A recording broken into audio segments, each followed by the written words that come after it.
This episode sponsored by Canis latrans, a relentlessly persecuted yet vital North American mesopredator. Now, a word from some of our coyote friends.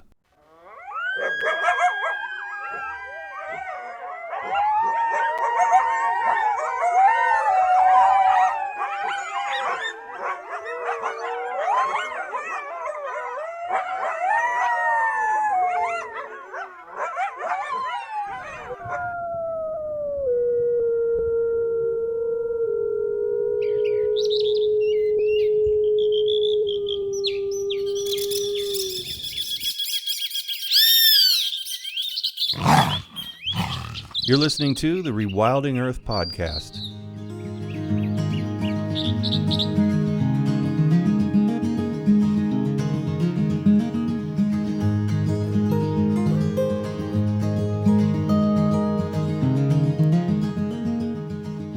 The Rewilding Earth podcast is supported by businesses such as Patagonia, Catula, and Biohabitats, as well as the Whedon Foundation and listeners like you. If you love the work that the Rewilding Institute is doing, please consider donating at rewilding.org. And be sure to sign up for our weekly newsletter while you're there.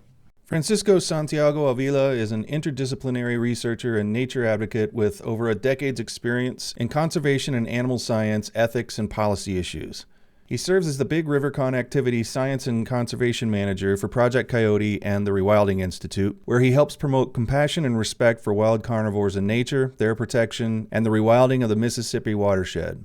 His work explores the application of nature ethics to our mixed community of humans, animals, and nature, with a focus on the promotion of worldviews rooted in an ethic of care and justice toward non-humans and a reverence for life. Fran is a graduate of the University of Puerto Rico with a BA in Political Science and Economics, Duke University with a Master's in Public Policy and Environmental Management, and the University of Wisconsin-Madison with a PhD in Environment and Resources.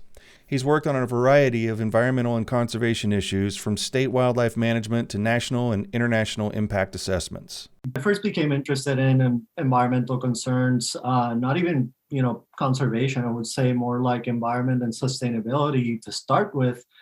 Through my undergraduate studies, I studied political science and economics at the University of Puerto Rico.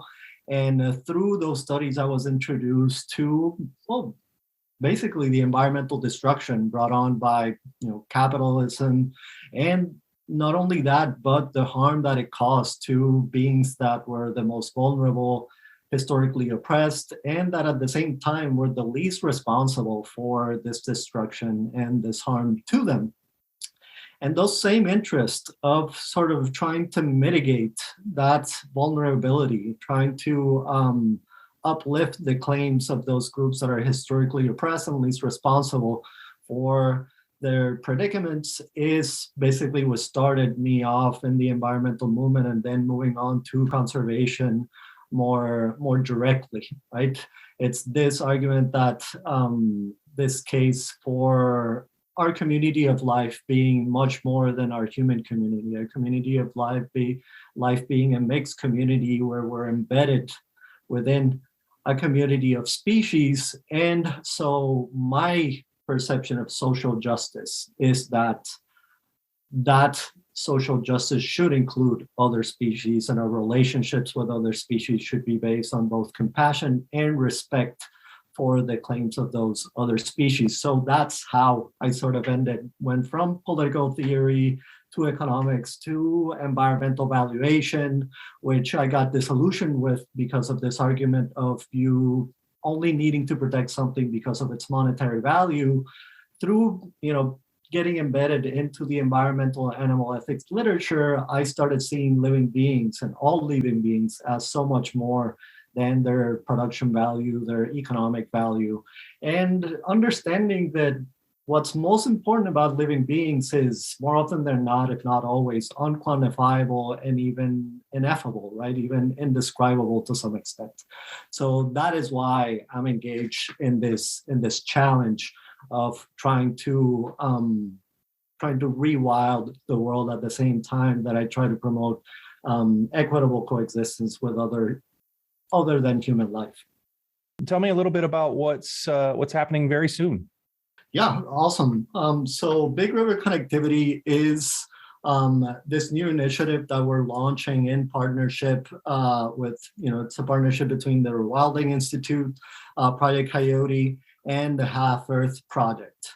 And the intent or the mission behind this initiative is to reconnect and rewild Midwestern landscapes. So big river connectivity, meaning the Mississippi River watershed, right? That is composed of, all or parts of 32 states, and that accounts for a third of the continent, almost, if not more. So what we're trying to do through that initiative is focus on this area that most folks have called historically flyover country, and just highlight the huge potential that there is here for restoring nature, rewilding nature, and letting nature take its course, right? And giving nature some autonomy to repair itself like only nature knows how to do.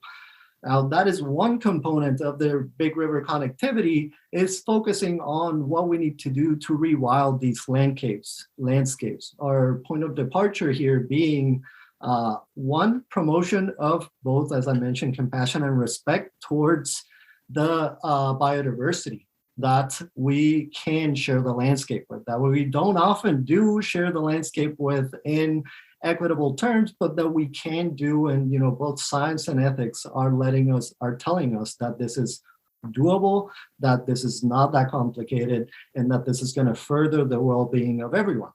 Now, that compassion and coexistence is one component of big river connectivity. The other component is trying to mitigate our harmful human impacts on the land. And of course, this is very, very critical on Midwestern landscapes, on all the agricultural land, on this corn belt that is the Midwest. And we're calling this our ground zero, right, for this type of work. Why? Because here is where we think it is critical. And there's a lot of opportunity here for rewilding areas of lower productivity, of high erosion. And through permanently rewilding these areas, for example, floodplains could be a huge gain here. Steep slopes that are marginal lands that more often than not don't get put into agricultural production are also a big priority here, right? To the extent that we can mitigate these harmful impacts that we have on this environment that has been mostly transformed to human development, that can allow for a lot of the rewilding initiatives and techniques that science has evidenced work for increasing biodiversity, for increasing the resilience of these landscapes to negative impacts, like establishing corridors, establishing course, first of all, for biodiversity to exist with a large degree of autonomy from human impacts, especially negative human impacts, but then also establishing corridors so that you establish genetic population connectivity from those populations, which again is going to increase the health and resilience of these environments, and allowing for a connection of the biodiversity of the continent, both from the Gulf Coast all the way up to Canada and from the west all the way to the east, which is pretty much right what we need to do with this massive watershed that we're trying to improve, that we're trying to make wilder, more biodiverse, and beautiful.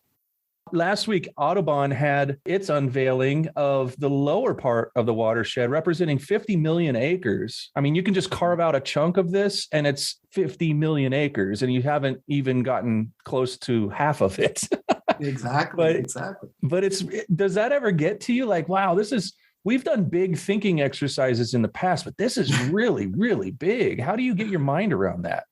Yeah, that's a great question, and it's been a challenge to wrap our heads around this huge undertaking, and where to even begin is a huge question when you have this massive landscape, right? So, but we're getting through sort of the shock. We already have exercises for prioritizing communities that we want to engage in, both on the coexistence and rewilding components of our initiatives. And this is something that we're working on with scientists as well as students, environmental science students as well, that are contributing to these efforts.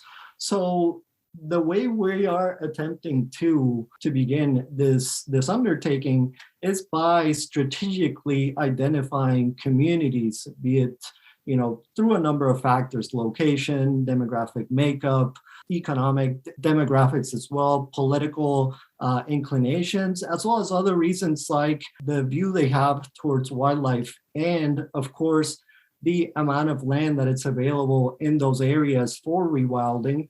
In that sense, we're identifying communities where our efforts can start. We've already identified certain communities, and we're embedding ourselves in those communities by talking to civil servants, other conservation organizations that are interested in doing this type of work on the ground. And there's a lot of that happening here as well. You mentioned, right, the Audubon has a new Lower Mississippi initiative as well. And we're also seeing a lot of this stuff, right, with a lot of states individually taking initiative due to this 30 by 30 goal of having 30% of land under protected area designation by 2030. So a lot of states are engaging in these exercises as well. And we are embedding ourselves within those discussions. We're embedding ourselves within as on roles of experts and scientists as we are within those discussions to promote, that, for example, if you want resilient environments with this goal of 30 by 30, you can't dismiss mesopredators. You can't dismiss large megafauna like, wild ungulates, like coyotes, I mentioned bobcats, but other animals that are important for the resilience of ecosystems in the Midwest. Like, for example, when you take a look at the Great Lakes states, like Minnesota, Wisconsin, Michigan, there is a lot there to be done with the resilience of ecosystems when you have practices like wildlife killing contests and unregulated hunting and, for example, hounding of large predators, basically decimating these populations so that you don't allow biodiversity to recolonize, again, to be autonomous and recolonize areas that we know that have sustainable habitat for these species. And we know that the recolonization of these species to that habitat is nothing but positive for the future of not only those lands, but future generations of both humans and animals as well. So plenty to be done. But I think we are pretty much engaging and embedding ourselves everywhere that we can, having conversations with the right individuals, both at an interpersonal level and at a structural level that we know we're going to be able to influence policy changes. What makes you hopeful about the work you're doing, especially in light of some of the more challenging things to think about, like Iowa, for instance, just the degree to which we've converted that to a garden? If you're used to looking like at the spine of the continent, if you're looking at the Yellowstone to Yukon type things, this is not that. This is not saving something that's still wild. It's true rewilding something that hasn't been wild for quite a long time.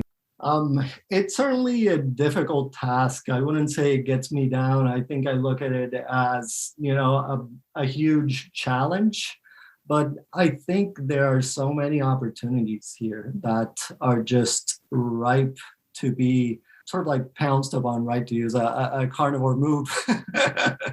That they're there for people to promote. What you need basically is to build those connections so that folks know that there are other individuals that are interested in these changes, and that's more often than not is a lack of interpersonal relations that might put a stop on these types of initiatives. So I think huge opportunities there in terms of changes in worldviews that are happening, in terms of towards the environment as well as towards a lot of animals that, potentially or in the past were vilified in some way, like coyotes, for example, being vilified as vermin. And in fact, that's still the case in some states, but that is the type of rhetoric, and the type of worldview that we are attempting to change. And there are already scientifically evidenced changes in those values. We're seeing that concern for the claims of the environment as a whole, of species, of landscapes, even of individual animals,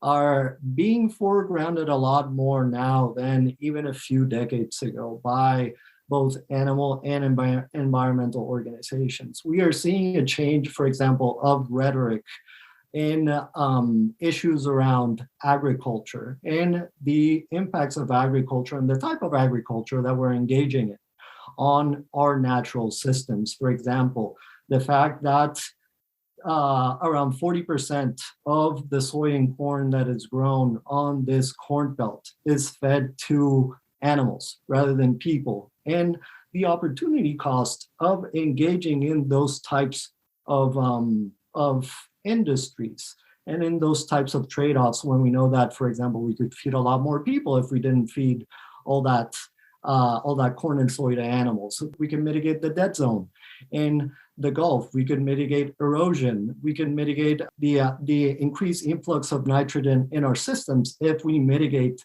practices that we know are harmful for the environment. This is, of course, a huge issue in Iowa, right? And these are, again, I will point to, these issues being in large part intersectional as well, to the extent that they don't harm just animals, they don't harm just the landscape.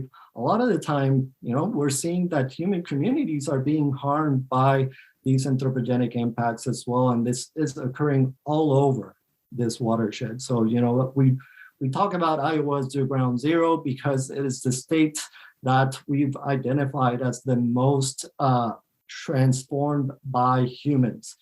So it is our greatest challenge, and we think it's a great place to start. But these are issues that are pervasive across the watershed. If we change the perspective of how we look at them, and we look at them from a position of, like Aldo Leopold said, being a citizen of the land, then that is a better perspective to look at not only the ethics that are involved, but the science, because from that worldview, the scientific questions go beyond what is best for humans as well. The scientific research goes beyond what is best for humans to account for everyone, all the beings that are going to be impacted by these anthropogenic activities. You're listening to the Rewilding Earth podcast. From humble beginnings to global conservation phenomenon, the rewilding movement continues to grow and thrive amid the greatest ecological challenges our planet has faced in 65 million years. Here's how you can join us and help return balance to nature. First, go to rewilding.org and subscribe to the weekly digest to keep up on the latest rewilding news, interviews, and art. Second, consider donating to support the Rewilding Institute's mission to rewild North America and beyond. And for extra credit, please like, subscribe, and share this podcast to help spread the word. Thanks so much for your support. How do you even start doing coexistence programs? What do you base it on when you're looking at the land? If you look at the maps that were generated last year and last fall for the Big River Connectivity Project, again, we'll be here on the podcast homepage for this particular episode. Our first inclination was, how do you even do this? We've always been able to start with a mountain range or some giant national park. So my PhD was on human-wildlife coexistence, basically human-carnivore coexistence. So prior to this project, besides just knowing that rivers are corridors for these types of species to recolonize territory, migrate to other areas, establish genetic connectivity. I didn't know much about them until I started looking. I became involved with this project, started looking at how huge, and how indispensable for the entire connectivity of the continent is the Mississippi River watershed and all its primary corridors. So the Arkansas, Missouri, the Mississippi, the Illinois, Ohio, Tennessee rivers, right? All of those could become primary corridors across this very vast watershed. And what we need to do there is focus on those, right? So we've tried through this mapping exercise. We've mapped these core regions that we'd like to connect these large core habitat areas, the driftless region around Minnesota, Iowa, a little bit of Illinois, Wisconsin, the four-state Ozark Plateau, and the four-state Los Hills area around Iowa. And our idea is that these rivers could function because they are not farmed, because the adjacent land is very low productivity land for agriculturally. These could be primary corridors across the watershed, and then we could establish along those smaller cores and corridors that would be needed to expand to assist wildlife across those very, very still human-dominated landscapes. That's going to have to come through a process of a lot of changing of attitudes, but also has to come with redefining what we think is essential for us to engage on in terms of human activities as a species, and what should be phased out, left behind. A huge part of this is going to be commitment, getting a commitment from all parties, so civil society, governments, businesses, academia even, to consistently promote a lower input culture. And this has to mean a lower input agriculture. This has to mean, and there's plenty of scientific evidence here, that a huge mitigation of the commercial animal breeding, animal agriculture has to take place for this to happen due to the large negative impacts of these activities. So to the extent that we can connect those processes of changing worldviews that redefine what we actually need, that redefine our relationships, equitable, respectful relationships with nature, that allow nature space without this huge human intervention. And that at the same time, we recognize that that relationship has to come with mitigating human impacts, with changing our way of life, because nothing else will do generally, business as usual won't do, then that is what's going to get us to a healthier, more resilient, not only watershed, but North America, right? We're going to be shrinking the Gulf of Mexico that way. We're going to be allowing recolonization of species that might have been extirpated or that were extirpated in some states. And along with this, keystone species that are also essential to regulating these natural processes. So it's all about rebuilding respectful, reciprocal relationships between human and non-human beings. And these are worldviews that have always been present in our systems of thought, but that, for a variety of reasons, economic reasons, market reasons like capitalism, worldview reasons like anthropocentrisms, like human exceptionalism, we just haven't been able to agree on as a community, as a species. I mentioned one of the projects that we'd like to get involved, that we're in the process of commenting on, are states that are leading, that have ongoing conversations on these policies of getting 30% of their state lands protected by 2030, 30 by 30. Part of our argument to them is, for example, you can't expect to achieve that goal in Missouri without looking at Iowa, right? You can't expect to achieve that goal downstream without looking upstream. You can't expect to achieve that goal also in Illinois without looking at what Iowa is doing, and vice versa.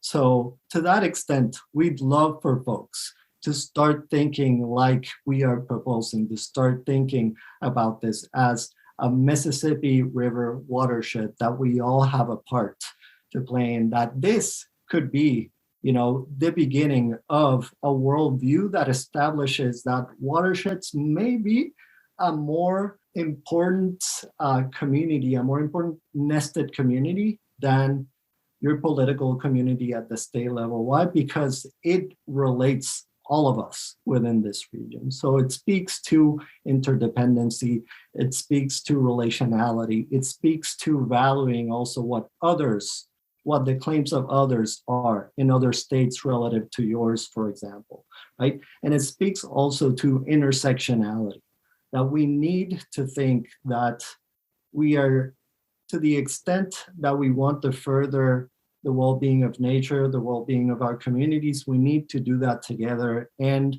to the extent that we further that goal, we're furthering everyone's well-being, the well-being of the entire community of life, rather than the well-being of just Iowans or just folks from Illinois or just Wisconsinites, right? That seems a much more holistic perspective, in my opinion.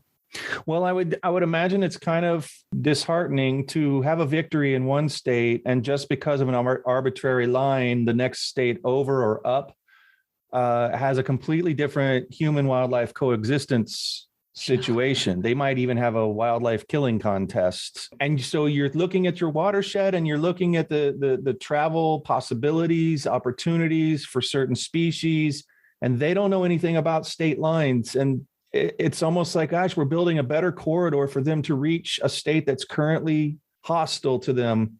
And they'd be better if they'd stay in the state where we secured the end of a wildlife killing contest. But they don't know that. Like, how frustrating. What are the kinds of issues that you have to deal with there? Yeah, the inconsistencies in policies are massive. It's a huge gap in this type of vision that we're trying to promote, of course, because it speaks to what I just mentioned, right? Right now, folks from Wisconsin, for example, might refer to the population in that state as Wisconsin's wolves, and that's sort of, they're taking ownership of those wolves. And it becomes this rhetoric of what we do with these animals is our problem. And we have the right to do whatever we'd like with them, and first of all, taking the human exceptionalism out of there, right, that these are also beings that should be respected, that is a very limited view of what needs to happen for the Midwest to have its environments restored and those environments to actually become resilient. So to the extent that folks in any state that want to extirpate or draw down carnivore populations so that they don't recolonize other areas, or simply, because they just don't want that amount of individuals in their state, then they are dismissing not only those animals, but they are dismissing the claims of a bunch of other individuals in other states that have as much legitimacy in the well-being of those individuals and in having their ecosystems that they live in restored as those individuals that currently live alongside these species, right? So right now, for example, we're dealing with a lot of our work is focused on promoting an end or a ban on wildlife killing contests in these states, and these are killing contests that they won't target large predators, because in a lot of these states, large predators are either protected, like wolves under the Endangered Species Act, or they have their own hunting season. So, but these wildlife killing contests more often than not target mesopredators like bobcats, like coyotes. And we, of course, know that mesopredators are also essential for the health and resilience of ecosystems. And nonetheless, public agencies don't even know that these wildlife contests are going on. They're not regulated, despite, these contests killing hundreds, even thousands of animals for recreational purposes. And in fact, sometimes they don't even know how many animals have been killed. So that is, that's a failure of science, but it's also a failure of ethics that you allow these things to occur without giving second thought for the claims of the animals involved and the claims of the humans that want healthier environments than what is occurring right now with these contests in place. So to the extent that we can promote, a lot of people don't know that these contests are even happening. So to the extent that we can get the word out about them, get the word out about the importance of mesopredators for biodiversity and ecosystem resilience, and the huge role that they would play in initiatives for rewilding and 30 by 30, then that would be the first step. Second step being promoting new worldviews, again, of that converge with arguments against human exceptionalism, like we often hear from indigenous worldviews, but that also converge with a lot of Western worldviews that are more recent that also give the same consideration to non-human animals and non-human communities as well. Right? And I'll throw Aldo Leopold again here and say that one of the main points of Aldo Leopold when you read a Sand County Almanac is what you need to change is the content of the education. And this is something that I say a fair bit. It's not quite science what is going to get us to where we need to be, although science is a critical component for understanding the state of things, understanding the alternatives that we have in resolving or moving forward these issues, and understanding the consequences. But when it comes to worldviews, right, and the ethics that of our relationship with the non-human world, then I am very much with Aldo Leopold in the sense of what we need is an ecological ethic. And that is what we're missing. And in fact, we hardly even see that from public agencies as well. And we're trying to fix that in our own way. So there is, again, this idea that's institutionalized, that says that these animals are natural resources, that they should be used by the individuals that want to use them as long as they're used wisely. And this is also in the U.S. Fish and Wildlife Service objective, that as long as human interests on these populations are being used wisely, the interests are allowed. At the same time, there's a lot of work from other disciplines, from anthropology, from critical animal studies, from philosophy, from colonial studies that links all this prejudice against non-human animals with other issues in the human realm, like other prejudices against folks who are different for any kind, for their ability, for their skin color, for their worldviews, etc. I think that's critical to understand there, that the logic that human exceptionalism follows, and by which we devalue non-human animals, has very deep connections and was constituted at the same time as all these prejudices that still currently exist in the human arena, but that we know are unethical, right? Like prejudice against women, like prejudice against people of color, like prejudice against differently abled people. To the extent that we can make those connections, that have already been made in the scientific and academic literature, then we can begin to craft an understanding of how we should consider what our policies promote in terms of values. And by this, I mean, if we are promoting policies that allow recreational killing, then those policies are certainly devaluing those beings.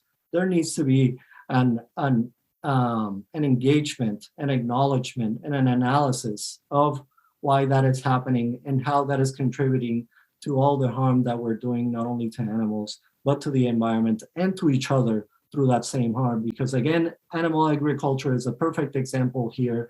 It not only harms the animals that are involved in that process, it harms the adjacent environment, and it harms adjacent human communities that face the pollution, the environmental harm that comes from engaging in that type of activity. So to the extent that we can eliminate those, phase those out, we'll all be better off. What can listeners do to help you, either on the ground locally, but also globally? What can we do digitally or anything else to help you with your plans? We're partnering up with the Rewilding Institute and Coyote in the Half Earth Project. So if you're involved or you're plugged into those organizations, you'll certainly hear about us, and hopefully you'll be interested in join our mailing list and follow our updates. These types of activities that they can directly engage on by, for example, signing petitions, sending letters to the representatives, or calling them to engage in, to support these initiatives,